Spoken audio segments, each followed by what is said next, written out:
ধন্যবাদ।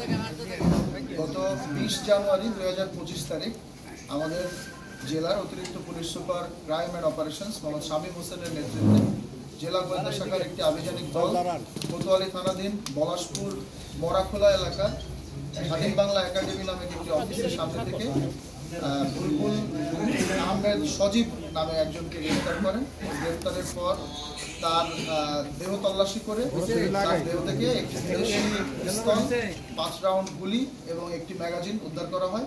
তাকে সেখান থেকে নিয়ে আসার পথে তার কিছু উত্তেজিত সমর্থক সেখানে পুলিশের যারা আভিযানিক দলে ছিলেন তাদের উপরে লাঠিসোঁটা এবং দেশীয় অস্ত্রশস্ত্র সহ আক্রমণ করে এবং আভিযানিক মাইক্রোবাস, সেই দুইটি মাইক্রোবাসে তাদের বিরুদ্ধে আইনগত ব্যবস্থা। গতকাল আমাদের ময়মনসিংহ জেলার অতিরিক্ত পুলিশ সুপার জনাব মোহাম্মদ শামীম হোসেন, পুলিশ সুপার পদে পদোন্নতিপ্রাপ্ত, ওনার নেতৃত্বে আমাদের জেলা গোয়েন্দা শাখার একটা আভিযানিক দল ময়মনসিংহ কোতোয়ালি থানাধীন পলাশপুর মরাখোলা এলাকায় একটি অভিযান পরিচালনা করে সেখানে স্বাধীন বাংলা একাডেমির সামনে থেকে মোহাম্মদ বুলবুল আহমেদ সজীব, যার বয়স 30 বছর, তাকে গ্রেফতার করা হয়। গ্রেফতারকালে তার দেহ তল্লাশি করে সাক্ষীদের উপস্থিতিতে তার কাছ থেকে একটি বিদেশি পিস্তল, 5 রাউন্ড গুলি এবং একটি ম্যাগাজিন জব্দ করা হয়। তো অভিযান শেষ করে যখন সেখান থেকে তাকে নিয়ে আসার জন্য আমরা গাড়িতে ওঠানোর চেষ্টা করেছি, সেই সময় তার কিছু উচ্ছৃঙ্খল সমর্থক এবং স্থানীয় কিছু তার আত্মীয় স্বজন তারা তাকে ছিনিয়ে নেওয়ার জন্য গাড়ির পথ রোধ করে। পরবর্তীতে আমাদের ডিবির আরও একটি দল তাদেরকে সহযোগিতা করার জন্য সেখানে যায়। এই যে উচ্ছৃঙ্খল যে 200 থেকে 250 জন তার সমর্থক, তারা আমাদের দায়িত্বরত যে জেলা গোয়েন্দা শাখার যে সদস্যরা আছেন তাদের উপরে দা, লাঠিসোঁটা ইত্যাদি দেশীয় অস্ত্রশস্ত্র সহ আক্রমণ করেন এবং সেখানে আমাদের বেশ কয়েকজন পুলিশ সদস্য আহত হন।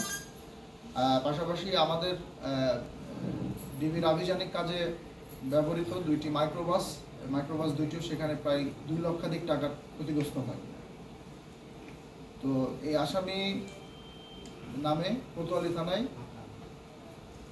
মামলা আইনগত যে ব্যবস্থা সেটি প্রক্রিয়াধীন রয়েছে। পাশাপাশি এই অস্ত্রের সাথে অন্য কারোর কোনো সংশ্লিষ্টতা ছিল কিনা সে সম্পর্কে আমরা বিস্তারিত তদন্ত করব।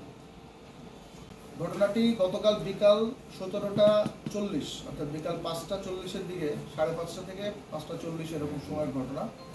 আর আসামির রাজনৈতিক পরিচয়টা আসলে আমাদের কাছে মুখ্য নয়। আপনারা জানেন যে আমাদের মাননীয় আইজিপি মহোদয় আমাদেরকে সেভাবে ইনস্ট্রাকশন দিয়েছেন যে বর্তমানে আইনশৃঙ্খলা পরিস্থিতি রক্ষার স্বার্থে আমাদেরকে একেবারে নির্মোহ এবং আকস্মিকভাবে আমাদেরকে কাজ করতে হবে। সেক্ষেত্রে তার রাজনৈতিক পরিচয় আমাদের কাছে মুখ্য নয়, তবে তার কোনো রাজনৈতিক পরিচয় আছে কিনা বা এই অস্ত্রের সাথে অন্য কোনো রাজনৈতিক বা অন্য কোনো দলের অন্য কোনো নেতার বা কারোর সংশ্লিষ্টতা আছে কিনা সেটা আমরা বিস্তারিত তদন্তে নিয়ে আসবো।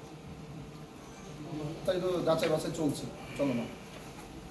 প্রাথমিক জিজ্ঞাসাবাদে সে তার এই যে অস্ত্রের যে বিষয়টা স্বীকার করেছে। সে একজনের নাম বলেছে যে যার কাছ থেকে নিয়ে এসেছে। এটা আমরা তদন্তের স্বার্থে নামটা এখানে ডিসক্লোজ করছি।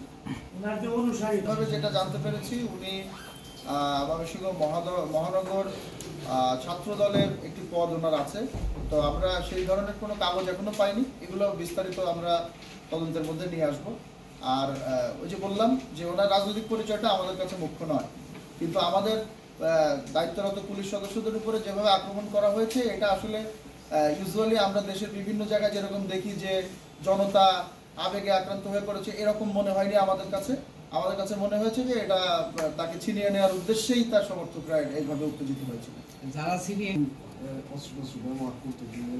আসলে বিস্তারিত তদন্তে আসবে। এগুলো আসলে এরকম প্রাথমিক জিজ্ঞাসাবাদের প্রেক্ষিতে এগুলো নিয়ে আসলে মন্তব্য করা যায়।